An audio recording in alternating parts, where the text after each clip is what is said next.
और जिनकी वजह से धरती पे हम आए हैं। और इसके बाद हम बहुत-बहुत ज़्यादा धन्यवाद करना चाहेंगे और चरण वंदन करना चाहेंगे इस संस्था के संस्थापक हमारे केडी प्रताप प्रसाद शर्मा मैम को दिल से चरण वंदन एंड धन्यवाद है, क्योंकि आज उनका भी देन है, क्योंकि आज हम सब एक साथ इस ज़ूम मीटिंग में, इस गुरुकुल में अगर आए हैं, तो आज उन्हीं का देन है, जो कि बहुत ज़्यादा हमारे लिए सौभाग्य की बात होती है कि हम सब किस जगह से हैं, कहाँ से हैं, ये नहीं पता। बट आज एक गुरुकुल में हम एक फैमिली बन के हैं। ये हमारे लिए बहुत ही सौभाग्य की बात है कि हम सब एक साथ हैं और हर एक समय तीनों टाइम में हमें इंतज़ार रहता है कि हम इस गुरुकुल में आएँ और अपनी शिक्षा को ग्रहण करें हमारे गुरुओं के ज़रिए। तो मैं उन गुरुओं को भी दिल से चरण वंदन करना चाहूँगी, दिल से धन्यवाद करना चाहूँगी, क्योंकि आज गुरुओं का ही देन है, ये गुरुकुल का देन, जो हमें एक साथ एक परिवार में बना के रखे हैं कि हम सब एक फैमिली, सुख हो या दुःख हो, साथ में रह रहे हैं। ये भी हमारे लिए सौभाग्य की बात है कि हम सब एक साथ तीनों टाइम के मीटिंग में आ रहे हैं। तो हम सारे जितने हमारे को-होस्ट बने हुए हैं, हमारे जितने पार्टिसिपेंट हैं, सबको दिल से चरण वंदन करना चाहेंगे, धन्यवाद करना चाहेंगे कि आप सब आते हैं और इस गुरुकुल में कुछ ज्ञान लेके जाते हैं और कुछ ज्ञान देते हैं, सिखाते भी हैं और उन्हीं ज्ञान के साथ हम सब कुछ सीख पाते हैं। उन ग्रेट लीडरों को भी मैं धन्यवाद करना चाहूँगी, क्योंकि हर समय बने हुए हैं हमारे गुरुओं के साथ में, हर समय, हर कदम पे, हर एक पार्ट में यहाँ हमें बहुत कुछ सिखा जाते हैं और हम सब यहीं से बहुत कुछ चीज़ों को सीख रहे हैं और अपने मातृशक्तियों को भी एक बार चरण वंदन करना चाहेंगे और धन्यवाद करना चाहेंगे, क्योंकि आज उनका भी बहुत बड़ा ही सहयोग है हमारे इस गुरुकुल में कि हम सब कुछ न कुछ एक ऐसी महान शक्तियों से भी सीखते हैं, क्योंकि मातृशक्तियाँ हमारी बहुत कुछ हमें सिखा जाती हैं। अपने ट्रेनिंग के माध्यम से, होस्टिंग के माध्यम से, शेयरिंग के माध्यम से, स्पेशल स्पीच के माध्यम से बहुत कुछ हम सीख पाते हैं। जैसे हमारे लीडर, हमारे गुरुजन बने हुए हैं, हमारे बाकी लीडर जितने बने हुए रहते हैं, हम उन सबसे भी सीखते हैं, हमारी मातृशक्तियों से बहुत कुछ हम सीख पाते हैं। इस गुरुकुल का ही देन है, जो हम इस गुरुकुल में आते हैं और इस गुरुकुल का बहुत-बहुत धन्यवाद है कि हमें एक ऐसा निस्वार्थ भाव से ये गुरुकुल मिला, जो ऐसे गुरु मिले हमें और आदरणीय अपने श्री कुलदीप सर का मैं एक बार फिर धन्यवाद और चरण वंदन करना चाहूँगी कि आज हमारे गुरु का ही देन है, जो इस गुरुकुल में आ रहे हैं, शिक्षा ले रहे हैं और उसी शिक्षा से कुछ सीख पा रहे हैं और 2 शब्दों को यहाँ पे रख पा रही है, बहुत ही सौभाग्य की बात है मेरे लिए कि मैं आज इस गुरुकुल में बनी हुई हूँ और आज ऐसे लीडरों के साथ छोटा ही सहयोग सही, बट कर रहे हैं।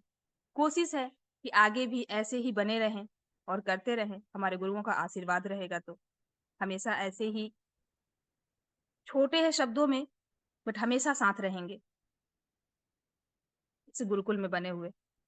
आपका फिर एक बार पुनः धन्यवाद करना चाहूँगी, हमारे जितने भी साथी बने हुए हैं इस गुरुकुल में, बहुत-बहुत दिल से धन्यवाद है कि आप सब आ रहे हैं और आज की ट्रेनिंग को आप बहुत ही ध्यानपूर्वक सुने और मैं यही कोशिश करूँगी, ये उम्मीद करूँगी कि आप सब अगर मीटिंग में आए हुए हैं, ज़ूम मीटिंग में आए हुए हैं, इस गुरुकुल में आए हुए हैं, अपने साथ अपने सारे सुविधाओं को लेके आएँ, पेन कॉपी लेके बैठें, क्योंकि आज की ट्रेनिंग भी बहुत ही ग्रेट तरीके से, बहुत ही ग्रेट लाजवाब होने वाली है।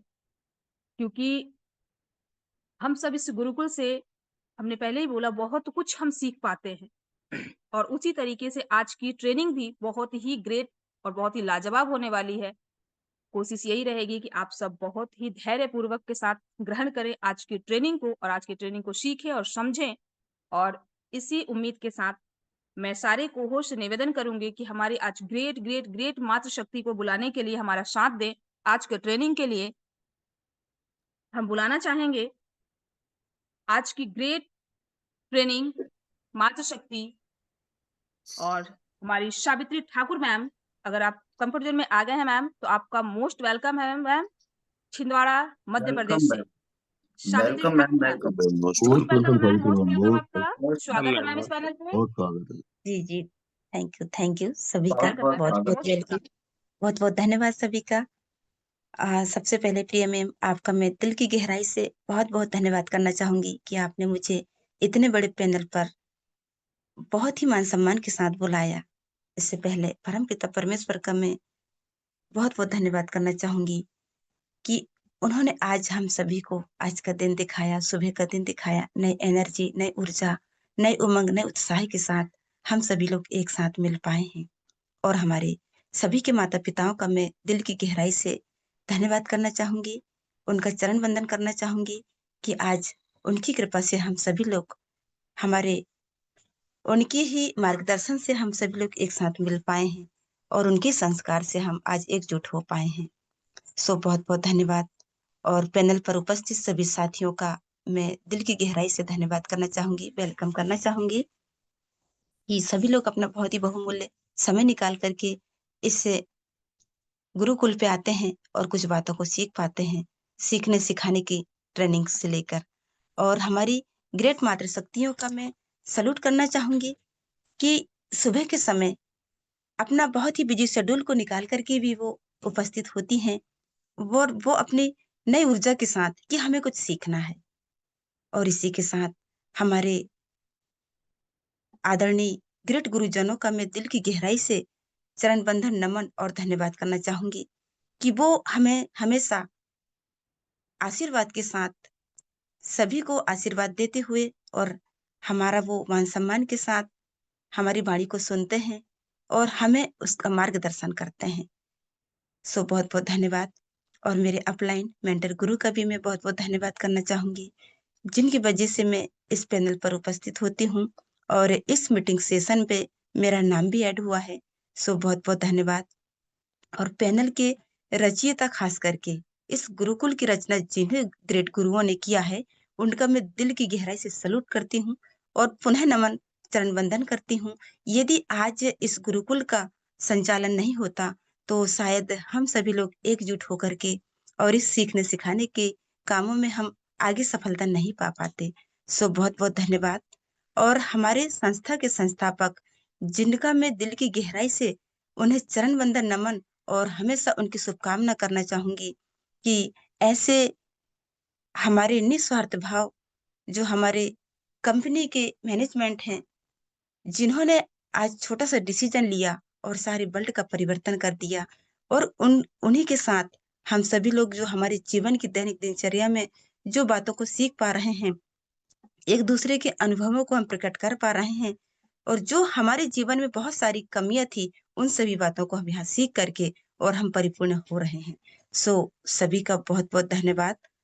और आज जो ट्रेनिंग सेशन लेने में जा रही हूँ, ये मुझे ट्रेनिंग सेशन का कुछ नहीं है और ना ही मुझे ट्रेनिंग सेशन का कुछ एबीसीडी भी पता है। लेकिन इस पैनल पर जब भी मैं शुरुआत से उपस्थित हुई हूँ, जब से मेरा यहाँ हाईरिच ऑनलाइन शॉपिंग में एडमिशन हुआ है, तभी से मैं हमारे ग्रेट गुरुओं से, ग्रेट मातृशक्तियों से और ग्रेट हमारे साथियों से जो बातें सीख सीख करके मैं इनका अनुभव ले पाई हूँ, तो वही मैं आज ट्रेनिंग सेशन के रूप में आज ये पेश करने जा रही हूँ।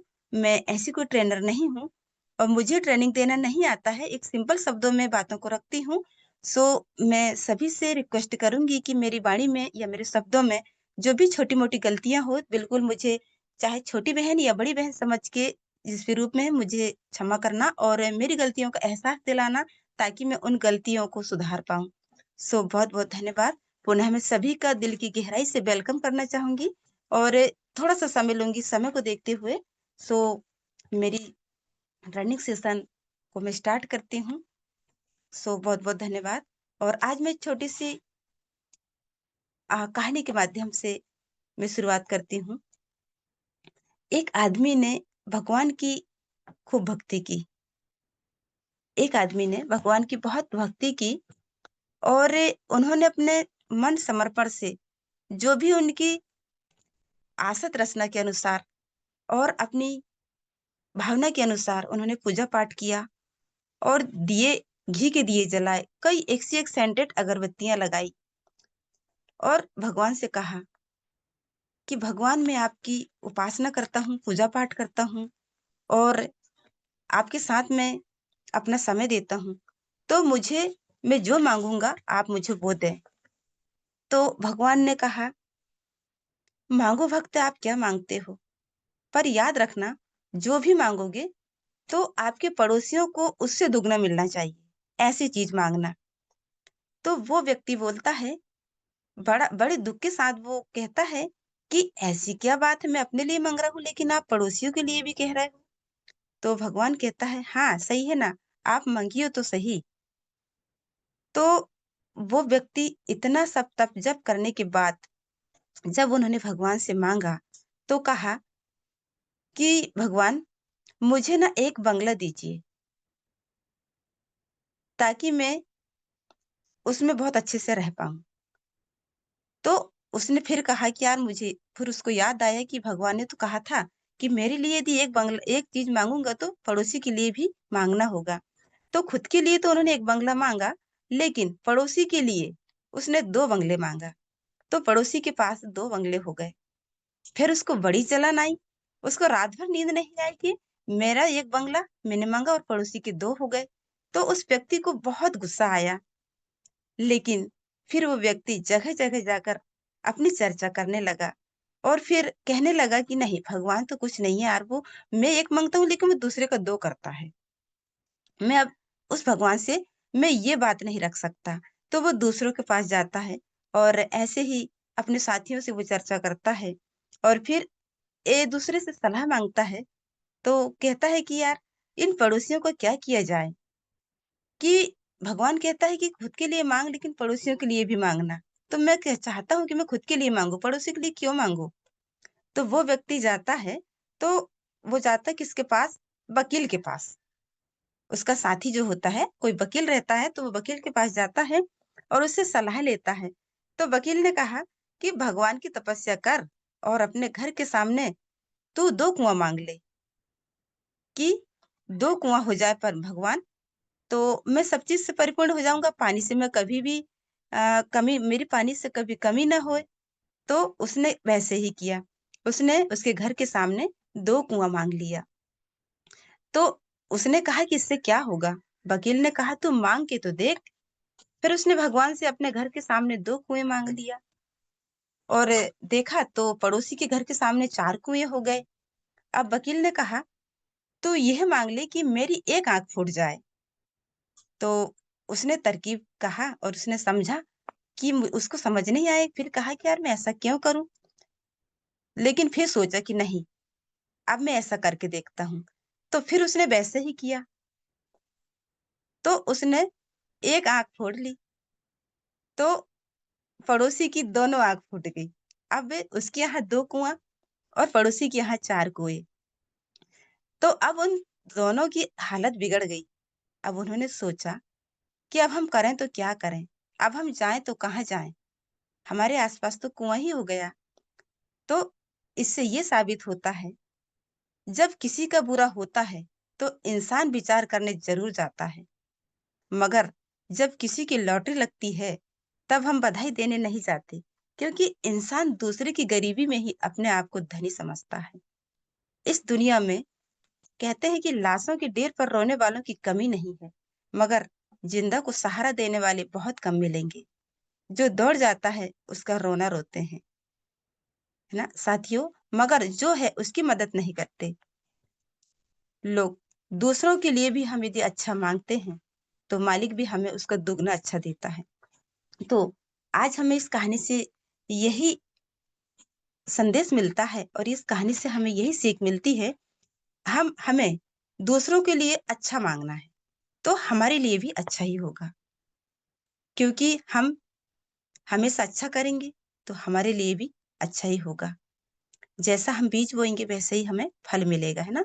तो माँगो, हम एक माँगो लेकिन दुगना माँगो, तो यही हमारा जीवन का परम सत्य है। तो आज इस कहानी से हमें यही सीख मिली और हम आगे और छोटी-सी कहानी के माध्यम से और देखते हैं। यदि हम किसी भी काम को करने में और सीखने में वक़्त लगाते हैं या हमें वक़्त लगता है ना? तो हम देखते हैं कि हम दिन-रात से भी उस काम को करते हैं, लेकिन वो काम नहीं होता है। लेकिन कुछ काम ऐसे हैं यदि हम धीरे-धीरे, धीरे-धीरे उसको करते हैं, तो वो काम हो जाता है और उसमें हम सफलता पा लेते हैं। तो कई लोग ऐसे हैं कि रात दिन से भी काम करते हैं लेकिन उनको कामयाबी नहीं मिलती है। तो उसकी क्या वजह होती है?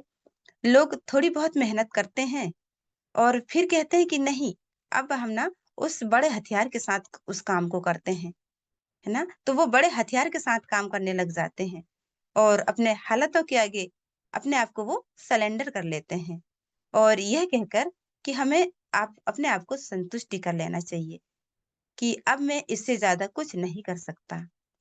तो वो अपने आप में हार जाता है और अपने हथियार का सहारा ले लेता है। लेकिन साथियों, आगे हमें क्या करना होता है? अब उस व्यक्ति की जो क्षमता रहती है, उस क्षमता के अनुसार वो काम करता है। तो दोस्तों, इंसान की आधी से ज़्यादा जो शक्तियाँ हुई रहती है ना, वो अपने आप में सोई हुई रहती है। वो अपने अंदर की जो शक्ति है उसको वो प्रकट ही नहीं करना चाहता। अपने मन की इच्छा को वो आगे बाहर ही नहीं निकालना चाहता कि मैं इस काम को करूँगा तो कैसे करूँ? इसके लिए मुझे क्या करना होगा? वो उसको अपने उपयोग में नहीं लाता है। जो किसी कारणवश, क्योंकि जब उसकी जो शक्तियाँ सोई हुई रहती है, लेकिन वो किसी कारणवश ही जगती है। अब वो कैसे जगती है? जैसे हम एक छोटे से उदाहरण के माध्यम से देखते हैं। जैसे कि एक व्यक्ति चुपचाप बैठा रहता है और वो आगे के लिए कुछ नहीं करता है। फिर ऐसे ही हम एक उदाहरण के माध्यम से देखते हैं। तो 2 दोस्त होते हैं और उनको एक ट्रेन पकड़ना होता है, उन्हें कहीं जाना होता है। तो दोनों दोस्त ट्रेन को पकड़ने के लिए वो जल्दी समय पे निकलते हैं और जाने लगते हैं। तो उसमें से एक दोस्त लंगड़ा रहता है, वो धीरे-धीरे चलता है। तो दूसरा दोस्त बोलता है कि भाई जल्दी चलो नहीं तो ट्रेन चल जाएगी। अपन ट्रेन छूट जाएगी तो अपन कैसे जाएँगे, है ना? तो वो बोलते हैं। लेकिन लंगड़ा दोस्त कहता है, नहीं मुझसे ना ज़्यादा चलते नहीं बनता। मेरे अंदर ना उतनी क्षमता नहीं है, मैं इतना नहीं चल पाऊँगा। फिर उसी समय एक पागल कुत्ता उसके पीछे आ जाता है और वो उसके पीछे धीरे-धीरे दौड़ने लगता है।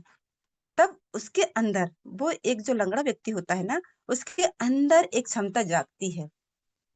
वो एक शक्ति प्रकट होती है, तो वो चलने की बजाय दौड़ने लगता है। चलने की बजाय दौड़ने लगा और उसकी क्षमता वो आगे बढ़ गई, है ना?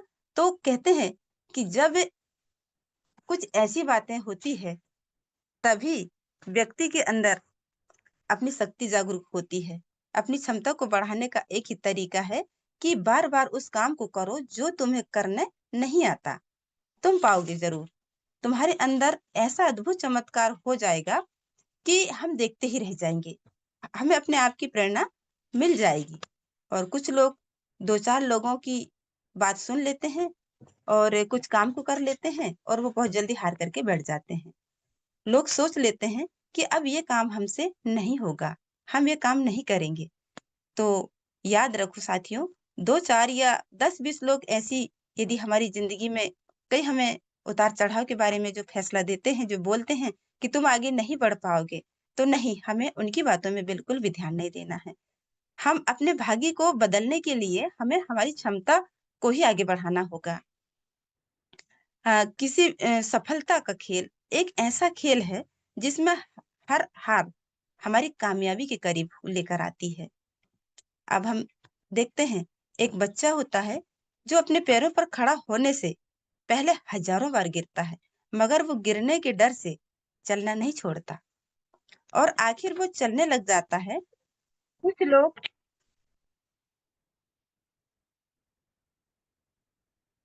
माफी चाहते हैं, फोन आ गया था थोड़ा सा। तो वो बच्चा अपने पैरों पर खड़े होने के लिए हजारों बार गिरता है, लेकिन चलना वो डर के मारे चलना नहीं छोड़ता, गिरते पड़ता है लेकिन वो चलते ही रहता है। आखिर वो चलने लग जाता है। तो ऐसे ही कुछ लोग 2-4 कोशिशें कर लेते हैं अपनी कामयाबी के लिए और वो कामयाब नहीं हो पाते हैं। तो साथियों, हमें कुछ काम करने के लिए बार-बार उसी की ओर ध्यान देना होगा। जब तक वो काम हमारा सफल नहीं होता है, कभी गिरना भी होगा, हमें कभी हारना भी होगा। तो ऐसे करते-करते यदि हम कोशिश करते रहेंगे, तो एक दिन हम उस काम में सफलता पा लेंगे। तो आज हम देखते हैं कई कोशिशें करते हैं और कई लोग ये सोचते हैं कि हम कई उपासना करेंगे, आराधना करेंगे, पूजा पाठ करेंगे, तभी हमारा सब कुछ होगा। तो नहीं साथियों, कुछ तो कहते हैं कि नहीं, हम ऐसा उपासना करेंगे कि हम हमारे सिर के बल हम बहुत सारे काम कर पाएँगे। लेकिन नहीं, याद रखो, भगवान तभी खुश होता है जब हम अपने पैरों पर खड़े होकर आगे का काम करते हैं। भगवान ने हमारे जीवन में वो हिम्मत, ताकत, शक्ति सब कुछ दिया है, बल, बुद्धि, ज्ञान सब कुछ दिया है, लेकिन हमें उसका उपयोग कैसे करना है, हमें अपने विवेक से सोचना होता है। जब यदि हमारे अंदर समस्याएँ आती हैं, तो उस समस्याओं से हमें कैसे निखरना होता है। समस्या हमें कब निखारती है? जब हम हमारे हमारे दुखों से गुजरना होता है, तभी हमारी समस्याएँ हमें निखारती है ना? तो हमें हालातों के पीछे नहीं रोना चाहिए, क्योंकि आज हालात किसके पक्ष में रहते हैं, हम नहीं जानते। हम अपने पक्ष में कैसे लाना चाहिए, हमें खुद को ही आगे बढ़ना होगा। आप इतिहास के पन्ने को पलट कर यदि देखते हैं, तो आज हम देखते हैं कि जितने भी हमारे शूरवीर योद्धाओं को देखो, हमारे कई ऐसे वीर शहीदों को देखो, और हम देखते हैं जैसे आज मसीहा, आज हम बात करते हैं, हमारे भगवानों ने भी बहुत सारी समस्याओं का सामना किया है। तो हम देखते हैं आज जिन्होंने अपने हालातों की साजिश रची है, तो आज देखते हैं कि आज महात्मा गांधी की बात लेते हैं। यदि महात्मा गांधी के पक्ष में यदि वो हालात होते, अगर ऐसा होता, तो क्यों भी ट्रेन से फेंका हुआ होता? क्यों उन्हें नाथूराम की गोली का शिकार होना पड़ता? अगर यदि राजा राम के पक्ष में ये हालात होता, तो क्यों उन्हें वन-वन भटकना पड़ता? क्यों सीता का अपहरण होता? अगर रावण के पक्ष में ऐसा होता, तो क्यों उन्हें पूरे परिवार से विनाश होना होता? यदि भगवान श्री कृष्ण के पक्ष में ये होता, तो क्यों वो अपने माँ-बाप से दूर रह होते? तो साथियों, हमें कई हालातों से गुजरना होता है, तभी हम लोग उस मुकाम तक पहुँच पाते हैं, और हालात हमारे बीच इसलिए आते हैं कि हमें मजबूती सिखाए जाते हैं। आज हम देखते हैं एक ऐसी ही बात, इससे हमें पता चलता है कि सफलता कठिन परीक्षा के बाद ही हमें हासिल होती है।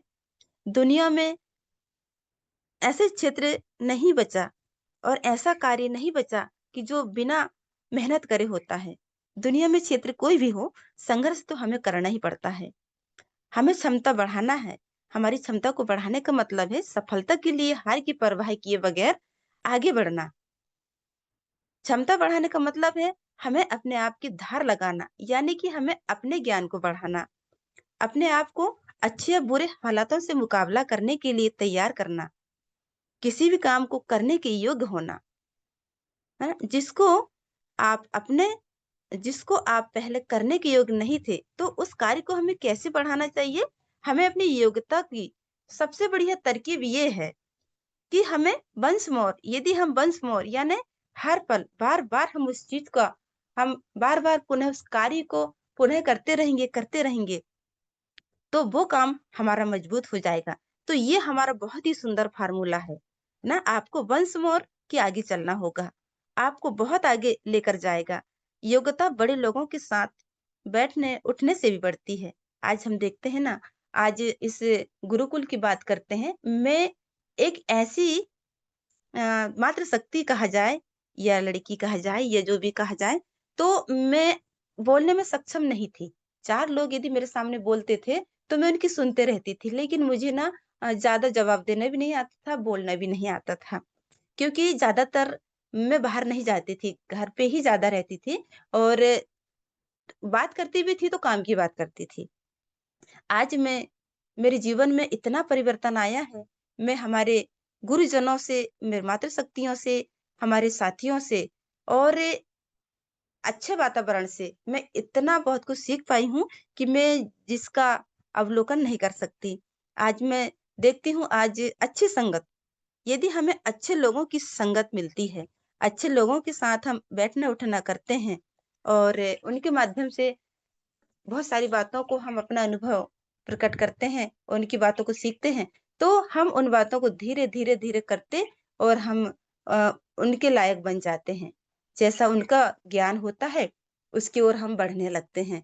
जैसे मैं एक उदाहरण के माध्यम से बताऊँ, आज मेरे साथ में मैं हमारे आदरणीय गुरु कुलदीप सर जी का बहुत-बहुत दिल की गहराई से धन्यवाद करना चाहूँगी और मेरे मेंटर गुरु हवन लाल सर जी का, कि ये इन्होंने मेरे मेरे आत्मसम्मान को और मेरे आत्मबल को इतना बढ़ाया है कि मैं बोलने में सक्षम बिल्कुल नहीं थी और मैं अपने आप में चुप रहती थी और अपने आप में सिमटी हुई रहती थी कि मैं कुछ नहीं कर पाऊँगी।